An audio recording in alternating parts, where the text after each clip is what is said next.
Thank you, Cameron. Whatever you can do. Hello. Welcome to the California Native Homeland Festival. We're extremely pleased to have you here. Yes, thank you for being here. My name is Emma Greenbaum. I'm the project director for our climate and landscapes work here at the Exploratorium.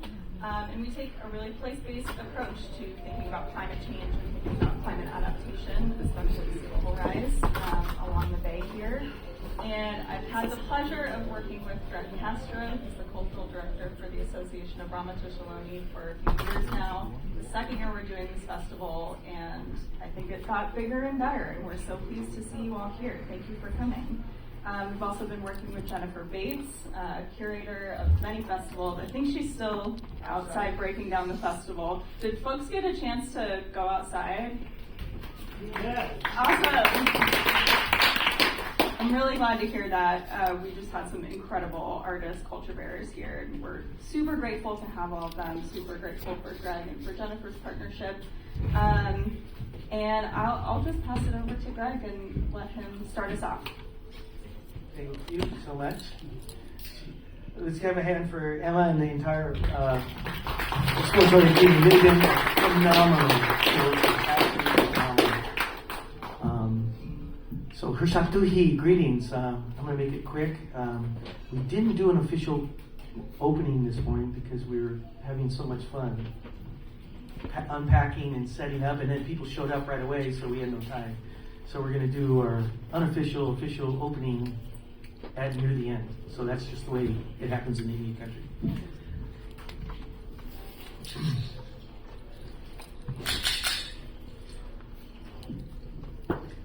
Go ye, the ma, go ye, the ma, go ye, the ma, go ye, the ma,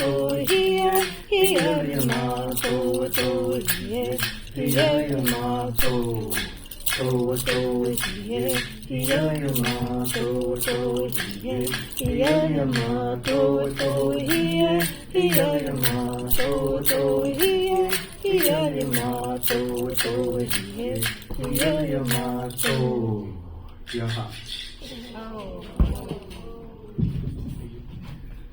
So, as Emma said, this is our second annual, and they did say annual, so mark it in your Google calendars or whatever, 4th Saturday of April. We're going to try this again next year until they get sick of us and tell us to go away. But we'll find out if that happens. And one reason the schedule is it is. We tried it last year till 5. Mother Earth instructed us better, and around this time, it blew us all into the Kinbar form anyway. So we just decided to go with the flow, listen to Mom, and come in at 2 o'clock. So that's why the shortened day. So next year, show up earlier, by more frequently and earlier, and then we can all come in and enjoy these elders and culture bearers. So this year's theme is a little more water-based, and we're delighted to have 3 experts in the field. Except it's not a field, it's water.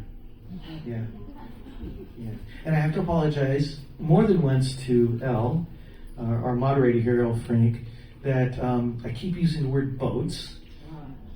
The B word. I even meant to not say it now. I meant to say the B word, and I still didn't. So you need to dunk me into the bay about 3 or 4 times by now. But these are canoes, and they're going to tell you the magical world of canoes for the various Native people. And obviously we have this incredible example. We thought about carrying the other ones in here, but they're a little bit heavier. Didn't know if the floor could tolerate it. So we just brought in the one.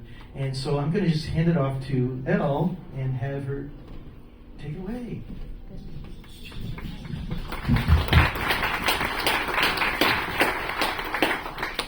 Okay, this is usually where I ask testes, but I think it's working. I'm like the worst moderator ever. I barely know these guys, and anyway. Yeah.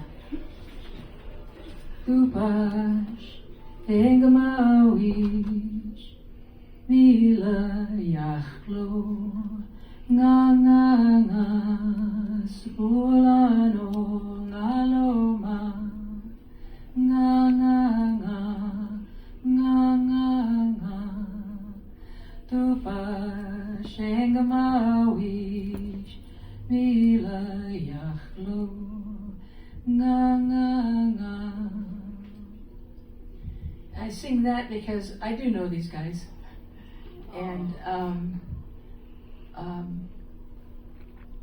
you know, over all the years, I think we've known each other about 50, 60 years each. I've watched what they do, and they have a lot of help sometimes, but a lot of times it's just, this is what I need to do, this is what I'm born to do, you know, and they do the work, and people catch up later on or they don't. And it's really great to see generations and different people coming in and actually catching up. Redbird's going to go first. They've both been roommates of mine, only I've only seen Porty in his underwear, but Redbird managed to keep his pants on. Yeah. So,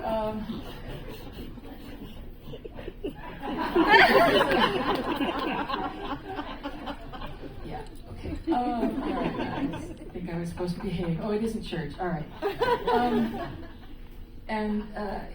One of the Tiats out there, actually that's the Tiat, plural for Tiat, one of my sewn together plank canoes, Redbird had quite a hand in that, and so did Alexis here, and if there are any other Filipinos or Haida or Tlingit or Cato or Europeans who helped, and you're in the room, we built that canoe in 3 weeks, I think, and it should take it like a year or something, so we were all exhausted, but Redbird was a big part of that.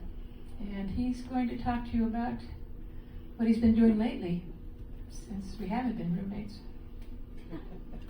Oh, Redbird. Did you make that happen?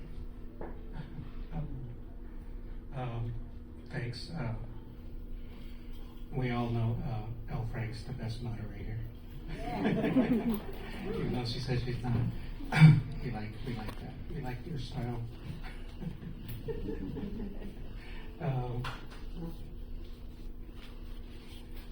Yeah, so I'm going to talk about our Tui canoe that we made. This one right here, we made it last year, or maybe a year and a half ago, through the with the support from the Alliance for Felix Cove organization up in Sonoma, or Marin County. And they recruited me, and they wanted me to come in and to help build a canoe that was as close as we could get a canoe that was a Coast Mewuk canoe.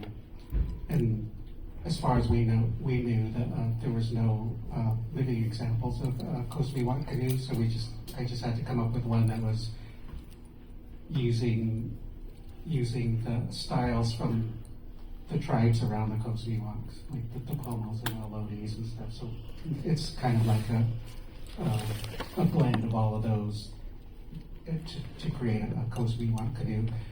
And as far as we know, a Coast Miwok canoe has not been built for 100 or so years, and this is the first one that's built along those lines in that place. And so we gave it a shot, and this is it. And it's looking a little run down because Tui canoes are meant to last forever, and they're recyclable and replenishable, and this is just part of the process here, what we're seeing here.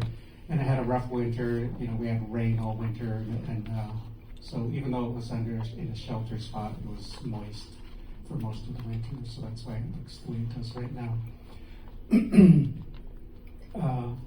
This still looks good. It still has a few more miles, and then we're going to take it out on the water a few more times, and it'll hold together for a little bit longer. And it's a really nice canoe. Something about Tui canoes that's not the same as other canoes, other more rigid style canoes, is that it moves with the water. Like when you take a Tui canoe out on the water, it's a different experience than most boats and canoes that you might be familiar with. One thing that it does is that if you're out on wavy or rougher waters, like out on the bay or something like that, the boat goes like this. It moves with the water, and when you're doing that, it's a whole different experience. It's having a closer relationship with the body of water. You're feeling it. You're being one with the water, and so to me that's like one of the good things about a Thule canoe is to have that experience and have that close relationship with the water. And you would think that that would be scary, like you're out there in water and you could actually feel, the power of the ocean and the power of the waves. And it sounds kind of scary, but it's not. It's just the opposite. It's bringing you in, and it's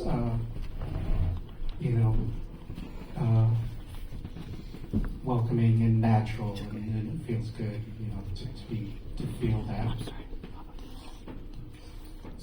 So we had this project, and we're going to build a canoe, and we were going to build it over the course of the summer and bring it in, different people, like on a weekend, bringing a bunch of people together.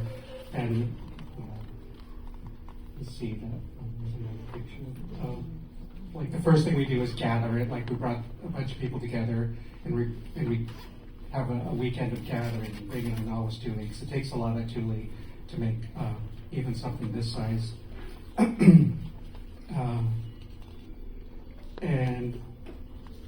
And then another weekend we do it the next phase and the next phase, and one thing one of the first things I tell people, like when we're coming into a project like this, and I gather all the people together, and we're all there, and I said, we're going to build something. We're here because we're going to build something. And you all think it's going to be a canoe, but that's not what we're going to build. We're going to build community. That's what it is. That's what we're building, and that's what it takes, to build something like this. And while we're in the process of building the community, this is just like a byproduct of building the community. We happen to come out with a canoe at the end of that. So here's different people working on. One of the first things we had to do was to start making cordage for the to tie to lash it together. So that was the one part of our community building, is to teach people how to make cordage, like multi-ply cordage, which takes 3 or 4 or 5 or 6 people to build that, and it takes a lot of people to learn how to do that. One of the things I always tell people is, like, when we're making string, when we make 2-ply string is what most everybody makes, and we all know how to do that. A lot of us know how to do that, make 2-ply string. But then the pomos, for example, I know mostly pomo traditions, so that's where I speak from. When we make when pomos make string, they make multiple ply string, all kinds of multiples. Like for their cradle board baskets, they'll make string that has 15 ply, and it's pretty amazing. They're like expert cordage makers, and I always used to wonder, how do they do that? Like, I want to learn how to do that, and I was getting up to the point where I could do 4 ply and 5 ply, but it was really hard, and I could put each ply between each of my fingers. I could always get up to 4 ply, but then after that it got harder. I couldn't figure out how to make that next step, and I played around with that for a long time, but then I realized I was thinking wrong. I had the wrong type of thinking to make for making string. Does anybody know what that is? Like, what was I missing in my thought process where I couldn't make multiple ply string? Yeah. No, that's not the answer I'm looking for. More people. Yeah, more people. that's what I wasn't thinking. I was thinking that mainstream individual, mode of thinking. I wasn't thinking community. It takes community to make multiple ply string. So like if I was going to make 15 ply string, how many people does that take? It takes a good group of people. And so that's one of the processes that's happening here is we're learning how to make multiple ply string by adding more people. And one of the things about that is that you have to be close to, in order to make the best string, everybody has to be squeezed up next to each other, and it has to be, and they all have to work together in collaboration with each other, otherwise the string's not going to come out good. So that's one of our first lessons that we do. And so here we are making our bundles this is the a canoe that's in front of us here. The first step of it is first you make one bundle, or you make bundles, and that's a whole process. That people have to learn how to do that in the correct way. You can't just grab up a pile of tule and tie them up. That's not going to work. It has to be done in a very precise way in order for the canoe to be seaworthy and move in a good way on the water. So that's what's happening here. That's where all of the pieces are being put in exactly the spot they need to be. It's hard to see that now when you look at the canoe, because it's been around. It's been around the block. So it doesn't quite have the crispness that it had at the beginning that you see here. There's more working on that. And this whole beginning process, we were just trying to get everything in order. Like, we're not worried about lashing or anything like that yet. Those strings there are just holding it together while we get all the tule in place. And this is it as it gets getting closer and closer to being done, the bundles. Another thing that we do when we're bundling like this, bundling it up like this, is at a certain point we have to put a long stick down the middle, like we used long willow sticks, thick ones, big willow poles that were sticking up the middles to make it more rigid when it's in the water. And that's being done right at this stage. After you get it bundled up and tied and lashed, then you put in those poles. There's another thing I wanted to say is so that the Culture Conservancy, which is an organization that I work for, they were a big part in supporting this too, and this is done on their land up north in Sonoma County. They allowed us to come there and to build a canoe there. I think that's the last picture there. So it took most of the summer to do it, but we'd come together on a weekend and build it, and it was mostly maybe between 15 to 25 people would show up each weekend to work on it. So there was a lot of people involved to make it happen, and it was done over the course of maybe about 3 weekends, to do the whole process from beginning to end. But that's not counting harvesting too, which was another weekend. And then the last thing I want to show you is most of this tule came from Stafford Lake. I think that's a whole other issue, is access to land, and that's something that we work with at Culture Conservancy, is trying to get access for Native people to do the things they want to do.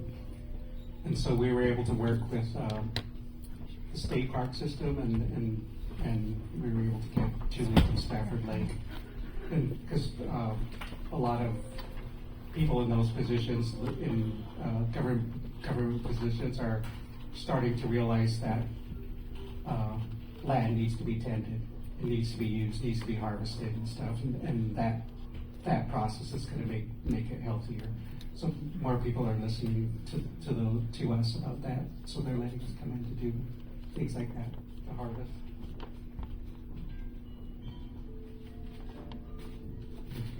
Rumbling.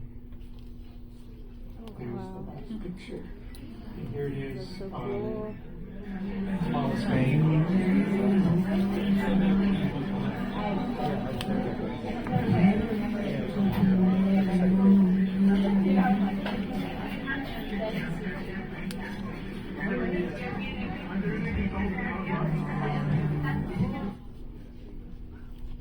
So that was it. That was we had a big day where a bunch of the Coast Mewuk people and other allies and collaborators came and got together, and everybody took turns taking it out on the bay.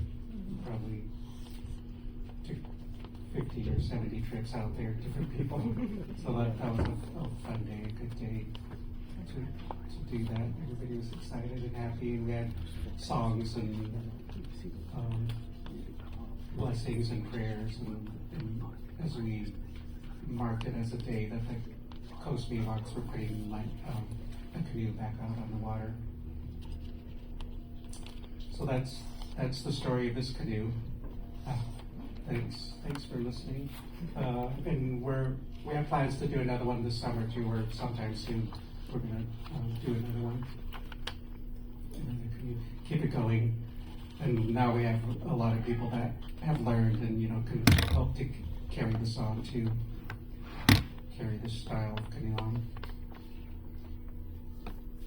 All right, that's it. Thanks. I guess we'll save questions when we're all done talking. Yeah, that'll work. I'm going to take an inordinate amount of time, so that would not work. George Blake. I'm going to show my slides, and he's going to tell you about them. He didn't bring slides. That's not true. George made the beautiful wooden canoe that's out there, the river canoe. And he's made a few others, and he makes other things, like he makes beautiful jewelry that shines, and you feel like a crow, you want to wear it, you need to have it. And canoes, and as my roommate, one of my favorite things was, you still a shaker, George? He'd sing shaker songs, and it was a great way to wake up and go to sleep. I'll let him talk about canoes and rivers. He's just a great guy, and I really have a lot of emotion for him. Some of it I won't talk about, but I'll let him talk for himself.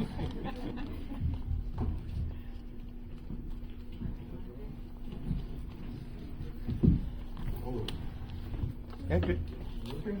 Yep, it's working.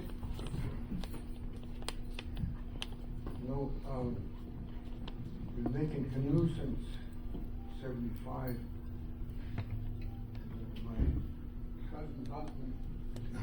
cousin husband bought a redwood log in Hoopaw, and I was just getting out of junior college at CR, and they got this old man to come up from the coast in the summer, and he came and asked me if I wanted to help that old man, and I've been making miniatures like this, kind of knew the line. And so anyway, went up there this one day, and I saw it all day until it got night, and I wanted to hook up lights and keep going. Running this old 90 chainsaw, the biggest chainsaw thing. Old 90s anyway, so the next day, he said, it's too hot up here, take me home. And then I had it from then on. And so I made a canoe that lasted till a couple of years ago. And I think they split it in the river or something anyway, kind of fell off. But anyway,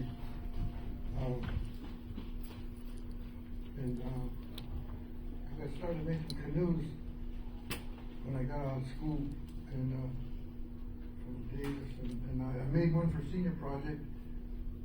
And my dad had property down in, and on the bar there was a big butt cut piece in the river there, so I told him I think we could make a boat out of it. So I took them chainsaws down there, and my dad and I went over there, and I saw it all day, and that night, my mom, my dad and I, we shoved it out into the water and paddled across the river. And then we hauled it home hauled it down in Davis and I finished it up. But anyway, it was nice.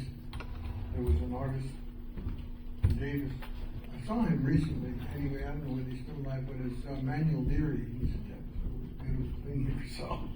You know, but it was, I saw him.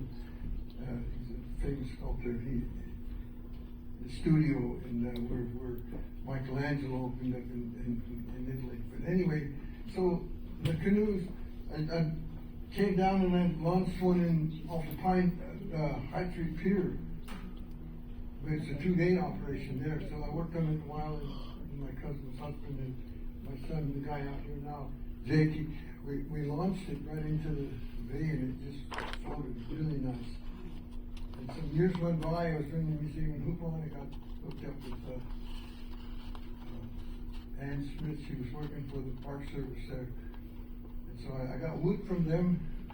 She got me a nice plaque or sign where it said wood donated by the Redwood National Park, because people ask where did wood come from all the time, and they're answering all day long. So anyway, so I got down there and I was making this boat, I had some ads, I was 2 ads laid in the boat, and anytime I wanted a big crowd, I'd just jump in there and start pounding, cutting, and there's a whole crowd come around, when we was doing that over in Jack London Square.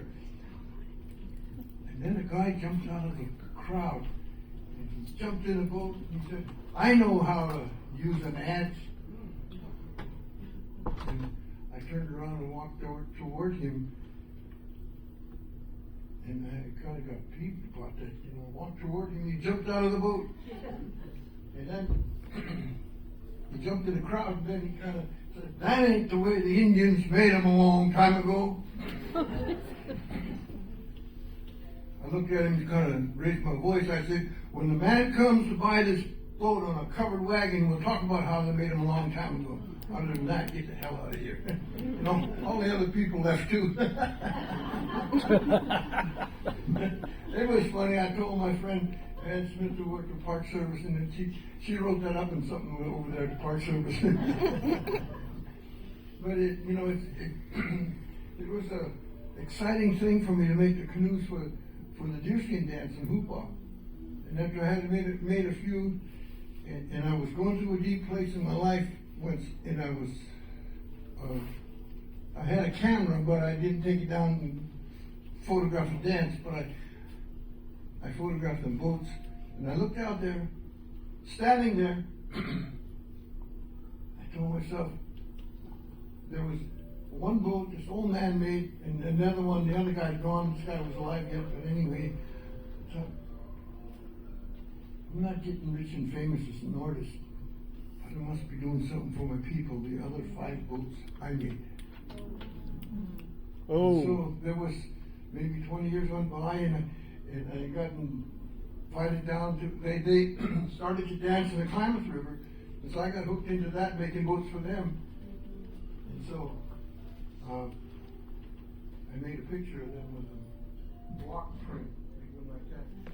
And that was really nice, made a Christmas for me when I sold 2 of those for $3,500 a piece, and the first one I sold for $25, and I told the guy, I priced this one up $1,000. That's all right, I want one then. So anyway, I sold 2, and then 2 more prints that I made. I was doing printmaking, with Watercraft. It was exciting for me. So anyway, that's kind of what happened, when I started doing this boat. There's stories about it in details that, I don't know, when you tell it this way, there's a bridge right at Witchbeck, and they were going to dance underneath the passage, just a bridge a little ways, and then the 2 rivers come together. So anyway, I was down there. The first time I paddled one of the group of guys in the boat for them to dance, and so we got down there, and then the dance started, and I have 2 cousins, and they're both gone now, but anyway, they were leaders in the dance, and that part of the dance in Hoopaw, there's 2 sides, but anyway, from one side, I did all the boats for them. And so when the guy that was acting as a medicine man, he came and gave my cousins the Mahacho land root. It's an Angelica root, you know, to pray on the fire. And so it was an honor for them today. Excuse me. They went out and they prayed on the fire, and they, you know, they scraped the coals out, you know, put it on there, you know, so the fire, you know, it doesn't burn up right away. But anyway, so then that guy, he was kind of funny about it. He kind of backed up to me out there, and he had a little piece of root, brought up this small piece of root like this, and he tucked it behind himself like this and handed it to me in my hand. The people were all looking from top. He didn't want them to see him giving me root to go pray on the fire. So anyway, I did. I went up and I scraped the root, scraped the holes out, and I asked for my dad's people. That was the Yurok. He enrolled Yurok. That wasn't even tribe then. But anyway, see, pray for them to have their own wood and their own boats when the next dance comes 2 years later. And then I made those. And so that's one of the photographs when I did the print. And it was exciting. Oh.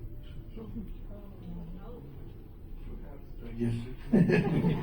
You know, but you know, it felt good that I was ushered into this. I didn't know how or why, but anyway, I was in making boats. Both my folks in Hoopla, and then my dad's people too. The boats for the dances, and they're still dancing now. And so every 2 years, but this last year, the year off, they started dancing, then they quit because the COVID thing was going. They didn't want to have dance, and so I don't know what's going to happen now because it was the Hooplas would dance, and then they would dance. Hooplas would dance, and they would dance, and now they're kind of a mix-up. I think where they'd be both dancing now in the fall. I think so. I don't know what's going to happen. So we'll see. But anyway, it's been a pleasure in my life to have that, you know, handed to me, I guess. And I wanted to do it. I checked with the old man that were making boats, and I just got it. And so I heard people talking about when we launched off High Street Pier, and it just sailed so beautifully out there. So that's all I got to say. Thank you. Oh! Thank you, George. And that's it, you know. Redbird talks about community. He talks about rich and famous. He is famous. I don't know if he's got any money, but he, you know, bringing community together, bringing those canoes back. It's all about remembering. We have been dismembered. It's all about remembering.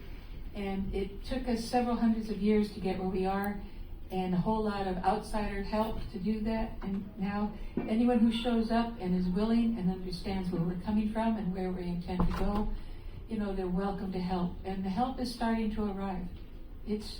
People are starting to show up. Things are changing, and it feels pretty good.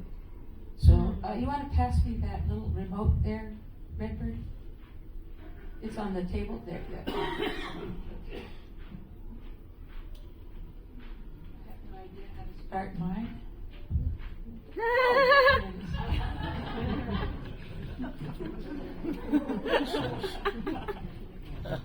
Encourage me.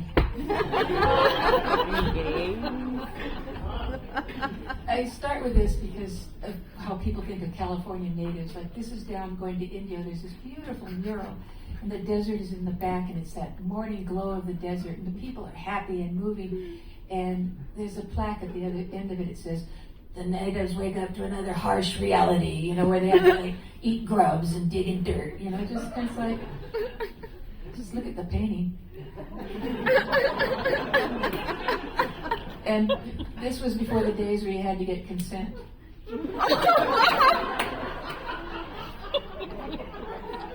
Okay, I'm pushing the big button, but nothing's happening.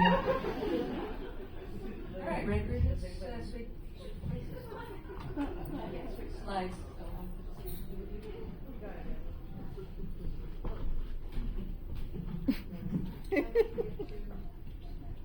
Hey, audio people listening? Oh, there it is. All right, let's switch places back. Kidding.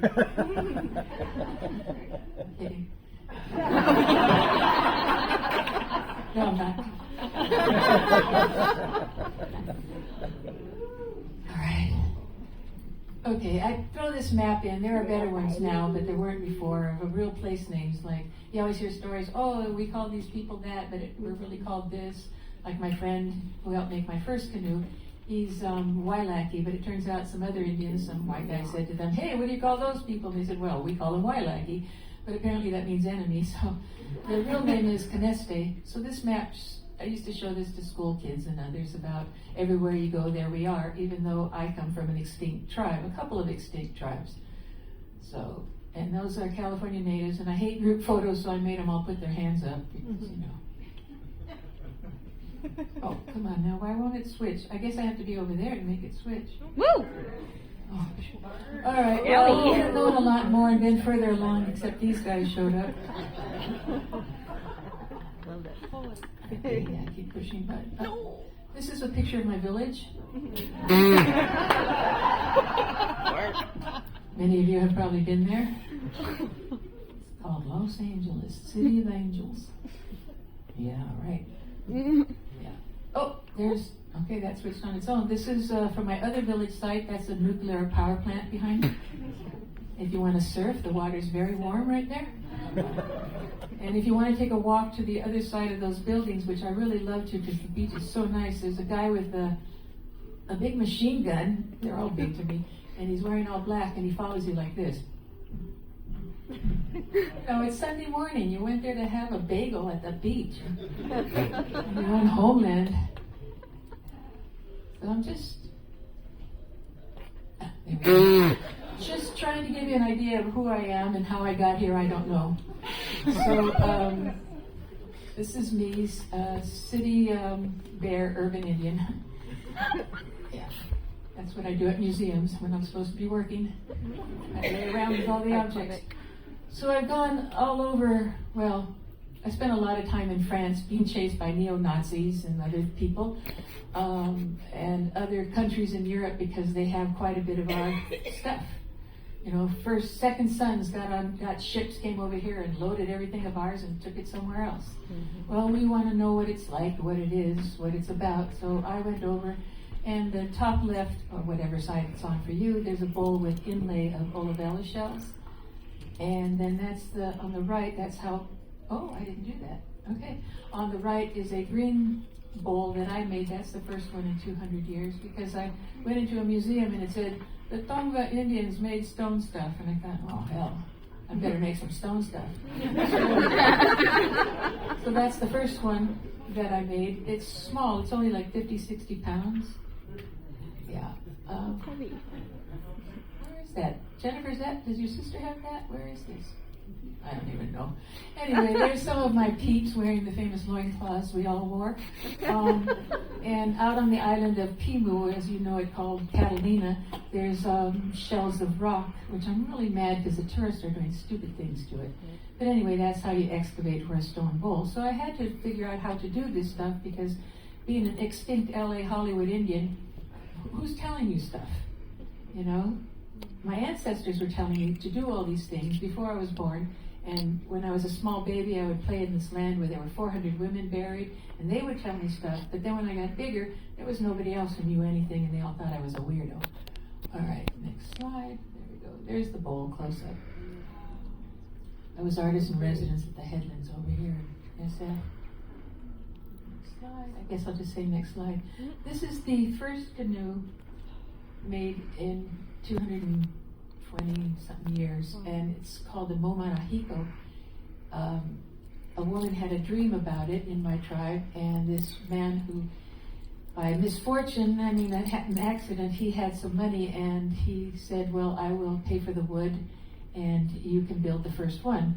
And he actually had this other guy, a non-native, build it, and I would never build it that way again. It was a good lesson, but we got a canoe out of it. She's quite bigger than any of the canoes I have out here. And she's sleek, she's fast, she's just a brilliant canoe. Momarahiko, breath of the ocean. Next slide. Ooh, that was very fancy. Oh, Okay, this young man, I was up at Canoe Journey because I'd been invited from the very first time, Tribal Canoe Journey in Washington State. So I thought, I'll go see what it's about. I don't have a canoe. I really wish I did. So I was up there when my nephew here, Chiyakaway, I gave him that name, it means 50 cent. So Chiyakaway was living in Washington, so I was seated with this elder because her wheelchair was broken. I thought I could keep up with her. So I sat next to her and we ate chips and drank sodas all day as the canoes came in. When suddenly I hear this, El Frank, can we do this? Next slide. Oh. So when I turned around, he was in the sun, so I really didn't see his face. I should have taken his face out of there. All I saw was this glow, like a Jesus glow, you know? And he's going, can we do this? And I knew he meant, can we build a canoe? Can our people have a canoe again? Because we use these to go out to the islands, all the islands, and the Santa Barbara, the Channel Islands with the Chumash. And it's a part of our peoples that was not being addressed. And I thought about it in a quick second. You know, I thought, well, it was like $10,000, $12,000. I don't know how to do it. I don't know who would do it. I don't know where we'd do it. I don't know anything about this, so I said yes. Because you can't tell young people no. You just can't. You know, get on it, old people. All right, next slide. This is a little language thing here. Our canoe is called, oh, and by the way, George can call his a boat because that's his people. But if I start calling mine a boat, I will get thrown in the ocean. And I don't want that. I'm afraid of the ocean. So there's the Fiat. And on the down below, that's the plural of one canoe. It's so, because everyone's adding S's as if our languages had S's. Oh. All right, next slide. Am I really pushing this for nothing? I'll just say next slide. Not yet. That was a practice. So this is how I spend a preponderance of my time. I need answers to things, and most of our stuff are in basements of museums around the world. And some people can't go in those basements because I have no idea what time. I'll just talk forever. I'll let you know, Al. Thank you so much. I can't tell time. I have a timer. Thank you. You're good. All right. I feel like class one time got away from me, all these kindergartners. You don't look like an Indian. Indians don't wear that. Indians don't wear that hat. Indians don't wear that pants. They were like selling me stuff. It's like, whoa, maybe I'm not an Indian. So this is in the LA County History Museum where they actually have a plank. It's a plank from a canoe off of one of our islands. It's only this big. So I'm holding my hand like this. And it's just spectacular. But I go around the world teaching people how to keep their languages, but also looking at our stuff that we made.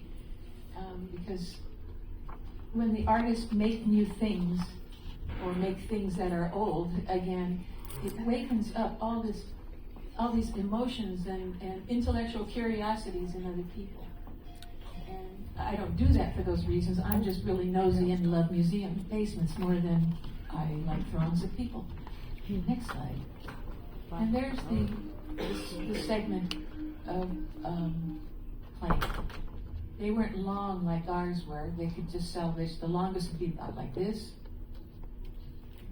And I just found out the Chumash had lumber people. I don't know what you'd call them, but they'd salvage the wood and they'd adze it and make all the right shapes. And then if you wanted to have a canoe, you went and you bought the wood from them and built the canoe.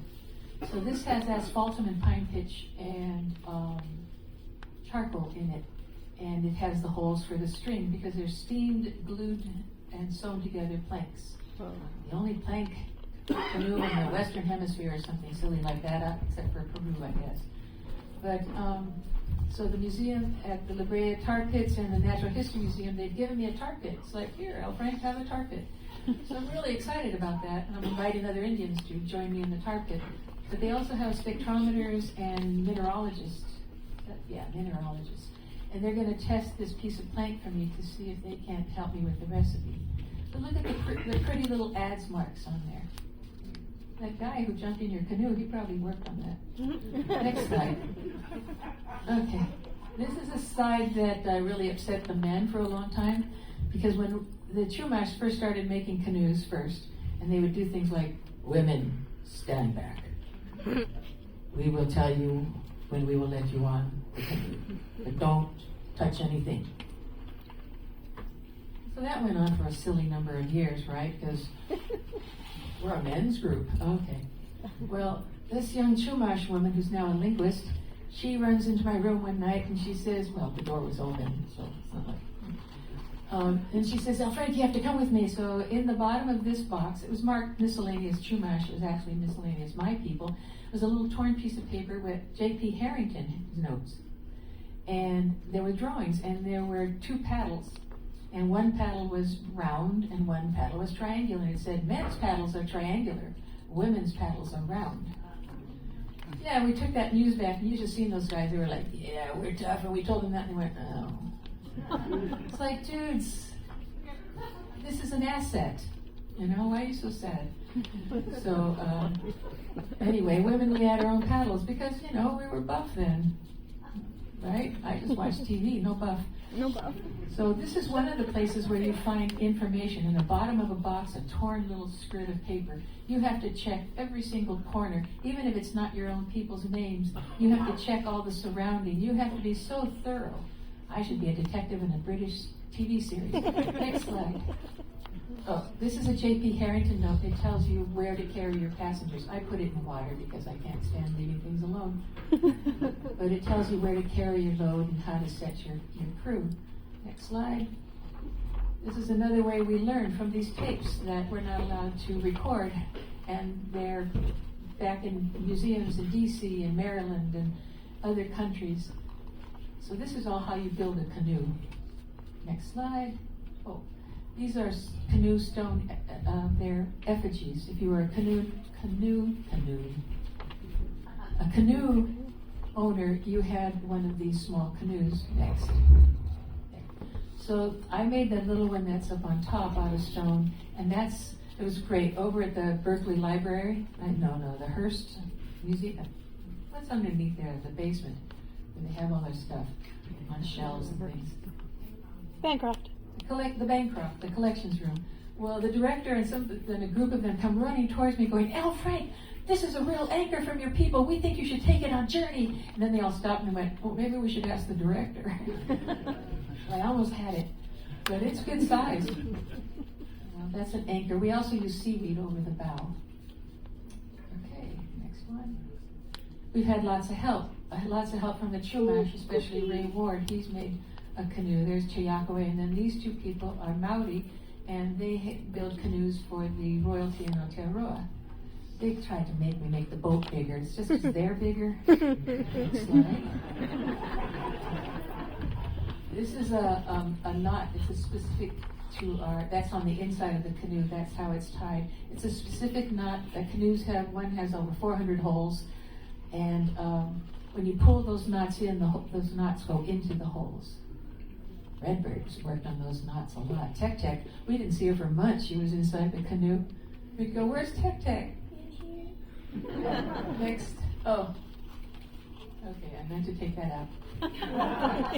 So we've had this is where they made me dress like a girl at ceremony, and I tried not to throw a fit. And then during the ceremony, it's quiet, and I hear Sam Ka'ai yelling, I think Maui should make gift of El Frank, put her on altar, and I take her for myself.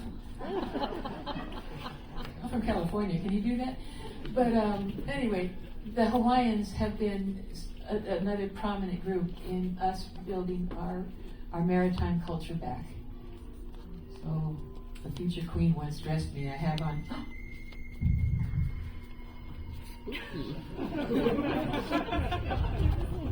Don't beat me up now. I'm almost done.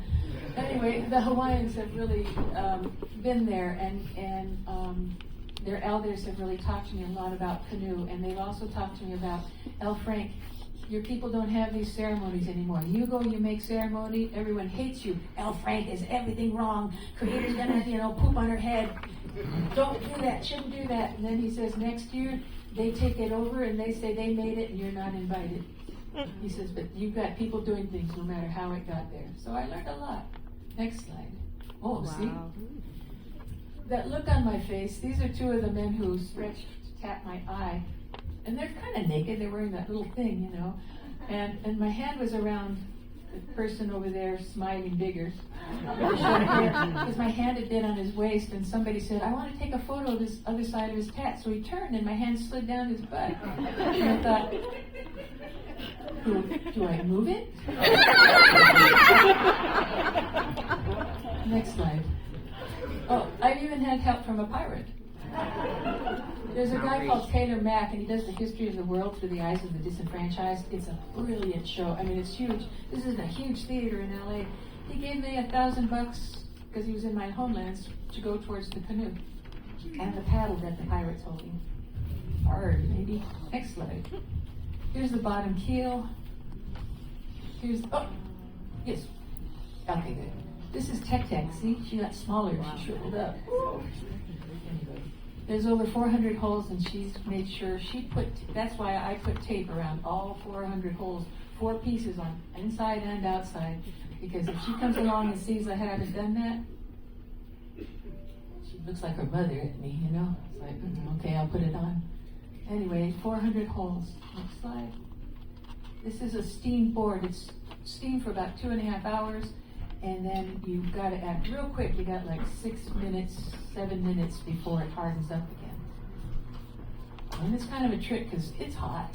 You know what I mean? Yeah. Next slide. This is Ethan's just a genius. He's the Caneste dude. This canoe is nothing but geometry. There are so many different angles all over it that clamping something with everywhere is a different angle is problematic. So he designed a series of wooden clamps and took right good care of it. Next slide. Here's some clamps. Next slide. Oh, someone familiar. I tell people that we worked on this 3 weeks. We made this canoe. The wood was dropped off. I flew in from DC. We worked. We had halogen lights at night, and in the morning we were up before dawn. And everybody, we just sat in this yard. Come on, you guys, let's go. Anyone got a tamale? You know, we were just hanging in. It was drying on the way up to join. We go to Tribal Canoe Journey. We've gone 5 years. We're the only California canoe. They tell us they won't get in with us because too skinny, they say. Again, always too skinny, and we were too slow. We changed that. But they really appreciate, well, the old men will talk to me about the canoe. Some sort of cultural thing happens. So sometimes I let that slip, and sometimes I poke them in the eye with it because it's just who I am. Because they want to ask questions because there's no metal in the canoe. It's all wood. And so they're usually pretty happy. A 10-year-old boy will come up, a stranger, and they'll ask the kid, how was this made? You know, and I tell the kid, and the kid tells them. So sometimes I play that. But they love it because they understand it. They understand that we're Indians from Hollywood, Indians from LA. What the hell are we doing reviving a culture?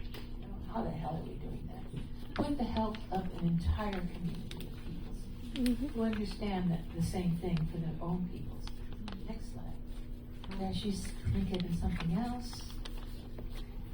There's our internal frame. Those frames are to keep the angle up. You can change the angle of the walls, and so when it's steamed, you just press them against there, they dry to that angle. Ready? Oh, I love this photo. I put it in a magazine, and I wanted to say, 3 Tongva, no fighting. And I thought that would be too antagonistic. Somebody would fight about it. So I put 3 Tongva smiling, which has no impact at all. Except he's mad at me. So it's really hard to get 3 of us together. There are only 1,500 of us. You know? So I'll try to be quick about this. Rock into wave. I'm trying to get a scientific grant. Any scientific people minds out there? I need to rent for a whole year 3 super slow-mo cameras. Because before the captain would take the canoe out into the water, to go out fishing or to go out to the islands or to go visit somebody, when the wave comes up before it breaks and it's all that glassy, the captain chucks a rock into that. And then there, of course, are ripples. By those ripples, 20 miles up, 20 miles down, and 20 miles out, they can tell the weather for the day. What? And so I'm thinking, how? What? Ripples? How? So I'm going to get 3 slow-mo cameras, 3 people every day for a year, maybe twice a day. They take shot. We correspond with the National Weather Service, and we see if at the end of the year if we can tell anything by reading ripples. So indigenous science. There's just some photos. We take about 18, 20 sandbags for ballast, which is really rough in Washington State because their sand is full of rocks and shells. Really uncomfortable. But we could take a long time to ourselves carry it out, but everybody just jumps in. These are all strangers. But we've been camping with them for a week now, right? We don't know each other, but they all just jump in and help. And that's part of the journey. And here's the young man, and when you land, he memorized a whole speech in Tongva, and it was beautiful Tongva. He's not Tongva, but when you ride with me, you Tongva for a few minutes. But he did the whole thing of, this is who we are, this is where we're from, do we have permission to land? And the first time that the canoe came in, we were the one-knotters. We were very slow. Everybody else has 80 people in their canoe and they jam in. So they announced our name. We were like a half mile away. They go, the Tongva! And then they kept going, the Tongva!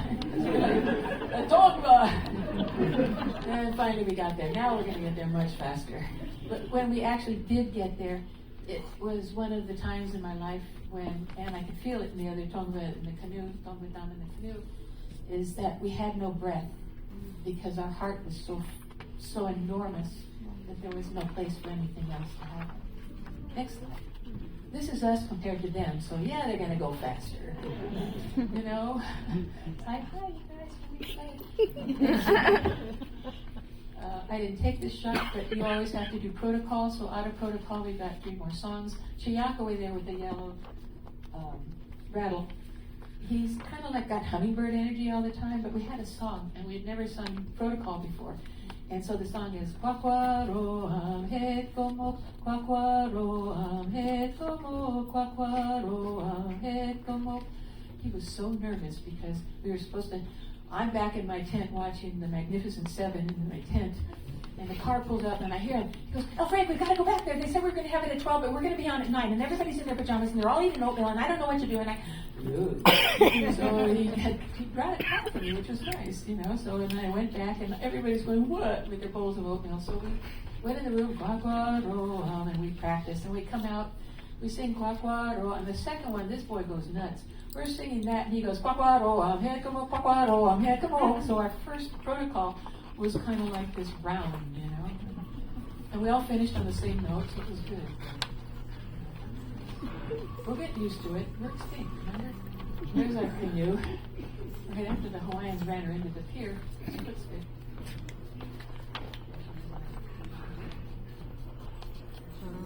Chumash thing of raising your 2 tall paddles that don't make any sense at all, and they only help you do bad form. Shorten line, and now we reach properly and turn our torsos rather than using our arms, because you can't paddle 26 miles doing this, but you can if you do this. This is us. We're coming in for protocol, but first thing you do is you back in so that you show that you are not the enemy. Then you come in forward. There's Mia. Hold it down, Mia. Don't let it go. Not there. Here we are. I make them do this on dry land because if you look at photos, the Chumash and us are always doing this. Like we're Amsterdam windmills or something. So I bring it down to the ground on dry land so they're not thinking of water, and I have them practice and hold, practice and hold. I'll be darned if they didn't actually work. They brought the paddles down and they were extending. Still, the torsos aren't turned, but they'll get there. See you later, shoving them off in the morning. You travel, your whole life for 10 days is run by the tides and the winds. And you become a village of eventually up to 10,000 people. And it's the truest place I've ever felt village life and what it takes to go on a tribal canoe journey. There we are. I couldn't find us that day. I thought the orcas finally ate us. But apparently they had gotten trapped in triple whirlpools, couldn't get out, headed for the rocks, crashed in, and then made it here. So they're alive. You know, it's kind of like when I coached rugby. You're never sure how many were going to come back. And here's military, non-military, everybody after a pull, after journey's end, before protocol, and they're helping us take her on in. Yes, condors were really that big in my homeland. And like they were talking about accessibility, you know, there's also, how do you pay for wood? Like right now I'm hunting down wood for the Chumash because with all the dead and dying trees in everyone's forest, we still don't have access to. So I call this waiting for the grant. It's the Cultural Revival Act. You know, you have to be musicians. I like this. I like this one. You know that one with the Indians on the horse? It's like this. I thought we need something different. So Richard Bugby, he threw me up there, gave me a boost up on one of those antlers, and he took my eye out. But yeah, I think that might be last slide. And it is. Okay, I think.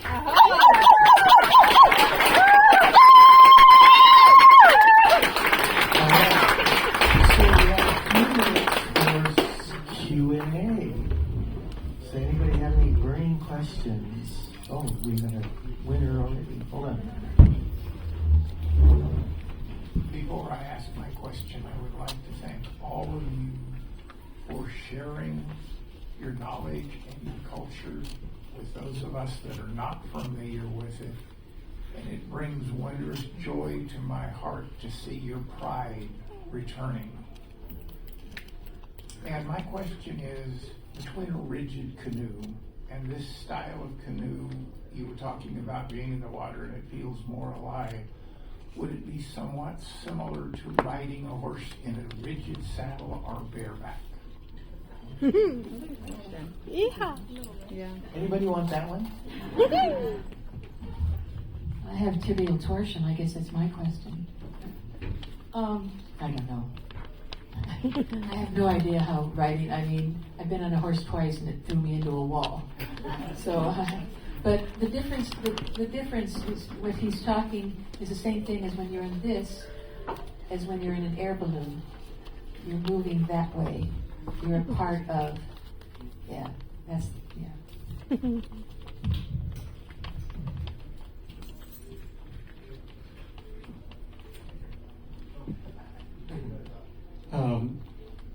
I would just want to say that I wasn't saying that either one was better or either one's the right way. They're just two different experiences. So I don't know if that's the same with horses or not. I've ridden both bareback and mine is moved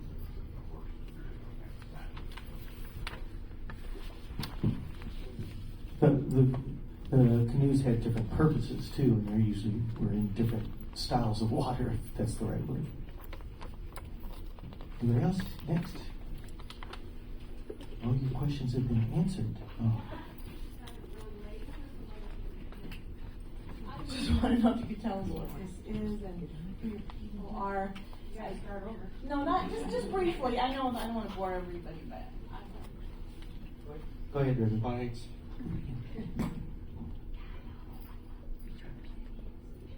Well, this What's is your question? River's, so go ahead and do this.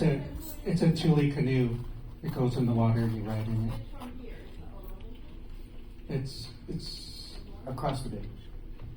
Goes from Central California. Actually, these balsa canoes are found all over the world.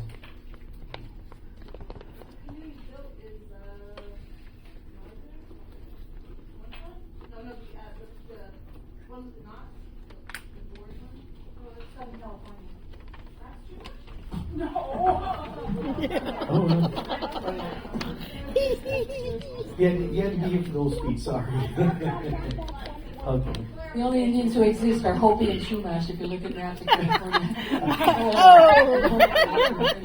No, it's a Tongaton. It's a Tonga. We're the next tribe down. We were the mystic originators. Yeah. No. Tongaton. Anybody else?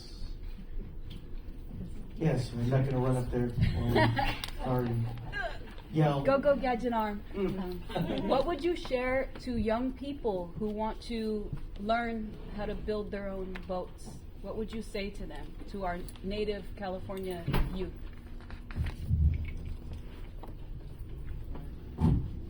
Forget all the decolonization language you learned in college.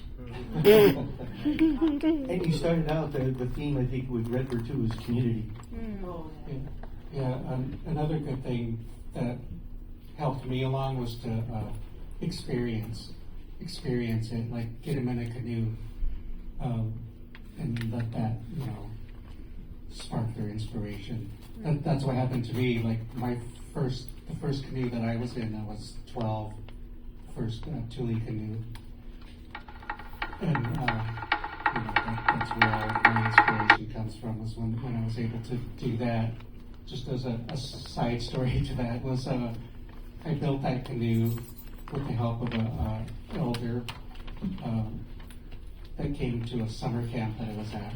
An indigenous elder came to the summer camp and helped us each build our own little individual one-person canoes. And I built mine, and we took it out on the river, or I took it out on the river and it fell apart in the rapids. So that was my first experience with that Thule canoe, and I was hooked from then. Thank you. I have a question. Thanks. Go ahead. What summer camp? Long gone and forgotten. I'm like, we got some native youths in here. I want to go to summer camp. Just let me know where it is, I'll come. Any questions? Well, yeah. So, We got it at Thule RS. so if there's no other questions, we're going to do about a 10-minute bio break while the next panel transitions up. So come back or stick around. And thank you to our panelists.